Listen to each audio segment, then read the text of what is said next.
Read today. Again, we're on the series of the fruits of the Spirit, and the fruits of the Spirit are the main emphasis of RU. I've said that before, but it's the truth. And this week we're on meekness. I wrote it on the board, and Jimmy didn't like the way I wrote it. He didn't like the punctuation, so I put a smiley face. Meekness! So that makes him happy. And I've been told I move around too much for the camera. Yes. And for everyone. No, I don't. And so I will try my best not to move around as much. And we'll see what happens. I can't promise though. I move around. I figured if I don't move around, you guys are going to fall asleep. So keep you guessing. But we'll get started on this on page 2 about meekness. Learning meekness from Jesus. I don't think we could find a better example of meekness than Jesus Christ himself. And so we're going to talk about how he was an example of meekness to us and what we can learn from him. And I'm not sure if we'll get through the whole thing. That's okay. You have your lesson here to read through yourself, but we're going to go over it. Page 3, the first one says, and it's the verse, "Take my yoke upon you, and learn of me. For I am meek and lowly in heart, and ye shall find rest unto your souls." So he says, Jesus says that he is meek and lowly in heart. The very heart of Jesus is humility. I mean, his main reason to be on earth was to come and die for us. The Bible said that he became flesh, he became human, which was a little lower than even the angels. God of the universe became man to die for us. So he's the ultimate example of humility, or being humble. So the very heart, the very center, whatever you want to say about it, of Jesus, is that he's meek and lowly. That's our God. A great example. I mean, you read the first part of it, it says, "Take my yoke upon you." This has nothing to do with meekness, or maybe it does, I don't know, but for some reason I feel like I want to bring this up. We have this misconception that if we become Christians, or if we are Christians, that there will be no troubles. And if there's troubles, I must have done something wrong. Now sometimes that might be true. And if that's true, make it right. But life is just full of troubles. Yeah. And we do nothing wrong. They just come.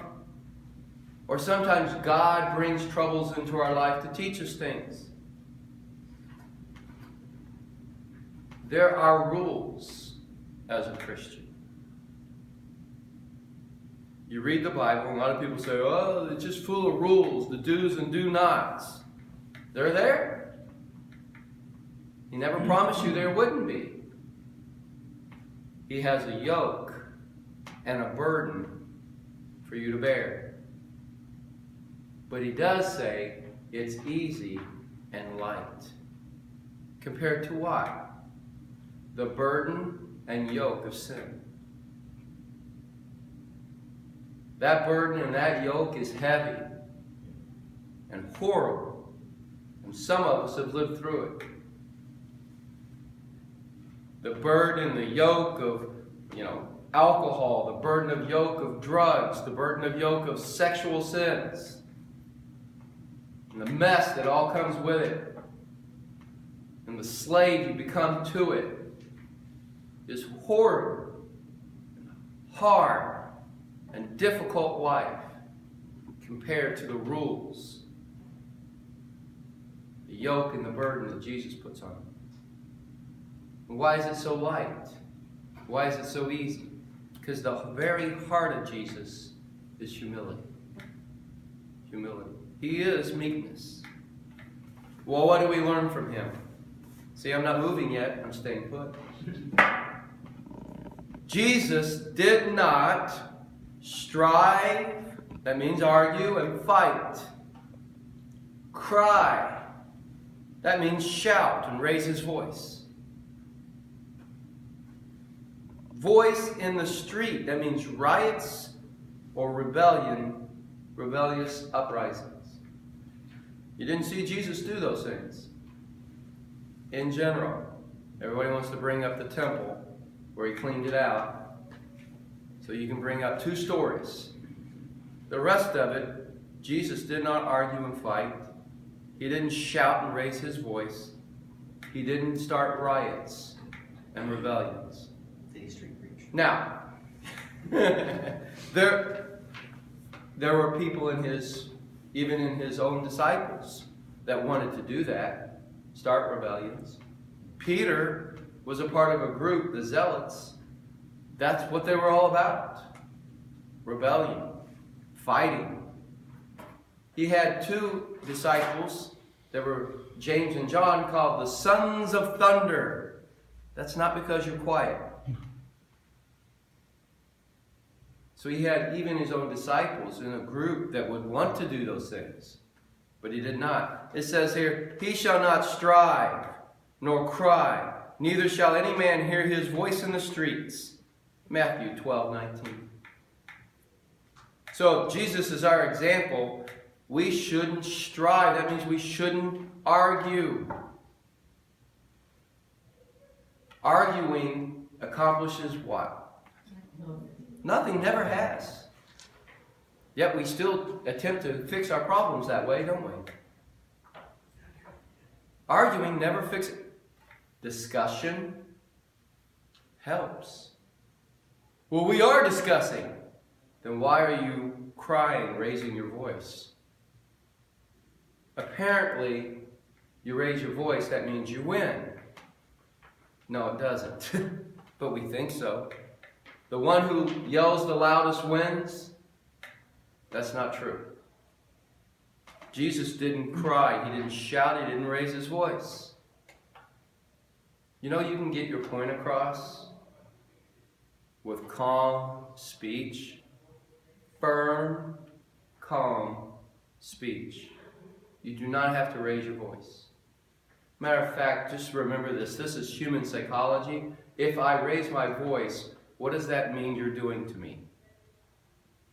You're attacking me. I take that as an attack. Most people, when they're attacked, they do what? Fight back. Defend themselves. You've lost any hope of having a normal conversation. Jesus did not strive, he didn't argue, he didn't fight, he did not shout, he didn't raise his voice, nor did he go out through the streets and say, we must rebel. Nowhere did you see him try to lead a rebellion against Rome. There were many that wanted him to, but that's not what he did. And so that's an example of meekness that we could learn in our families, in our homes, in our work, in our church. There's nothing worse than a church that's arguing and fighting. Nothing worse than when you go to church and they're shouting and hollering. And I mean at each other, not for God. There's nothing worse than somebody who leads a rebellion in a church or in a family. Don't be that person. That's not meekness. That's not meekness. What else do we learn about Jesus and meekness? Jesus conducted himself, 1, tenderly towards brokenhearted or broken in spirit. He was tender towards them, compassionate towards them. If you had a broken heart or if you had a broken spirit, Jesus was tender towards you. Number 2, kindly, not snuffing out the spirit or the life of one that was almost extinguished. In other words, he doesn't kick people when they're down. Rub them into the ground. We got him now. I'm going to shut this guy up. Oh, he's getting what he deserves. And I'm going to let everybody know. That's not Jesus. That's not Jesus at all. Neither should it be us. It says here, a bruised reed shall not break, and a smoking flax shall not quench, till he send forth the judgment unto victory. And Jesus conducted himself to where he didn't even break a bruised reed. It was already bruised. He didn't break it. And a smoking flax shall not quench. He wouldn't let, smoking, you ever seen the thing where there's smoke, there's fire? He put it out. He wouldn't let it get to a fire. Jesus conducted himself in tender moments for the brokenhearted and kind. He snuffed out. He would not snuff out the life of someone who was down. We can think about it in our own lives. Maybe it happened to us. You're at a low point in your life and people rejoiced. Or they came to add to it. Look at poor old Job. Lowest point in his life. 3 friends, supposedly. What did they come to do? Not help, but put him down more. That's not how we should be. Never rejoice when you see somebody fall. Never rejoice when you see somebody get low. Never do that. That's not meekness. That's pride. That's harsh. That's mean. What else do we learn from Jesus? Jesus was gentle to the repentant sinner and forgave her sins. Jesus was gentle to the repentant sinner and forgave her sins. When Jesus had lifted up himself and he saw none but the woman, he said unto her, Woman, where are those thine accusers? Hath no man condemned thee? She said, No man, Lord. And Jesus said unto her, Neither do I condemn thee. Go and sin no more. So what had happened, a group of men, I'm about to move. A group of men, took this woman and threw her at the feet of Jesus. No concern for her at all, just using her to try to prove a point to him. And they said, We caught her in the act of adultery, and according to our law, she should be what? Stoned. They wanted him to pass judgment on her. The Bible says, instead of doing that, he got down and began to write in the sand. Now, nobody knows. We can only guess what he wrote in the sand.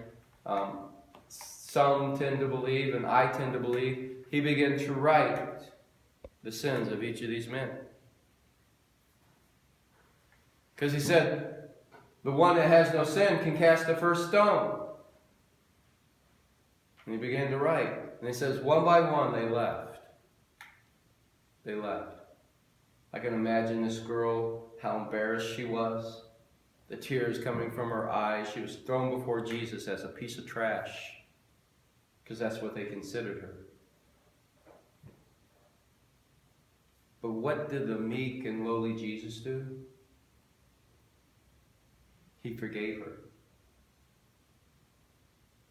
So what is that example for us?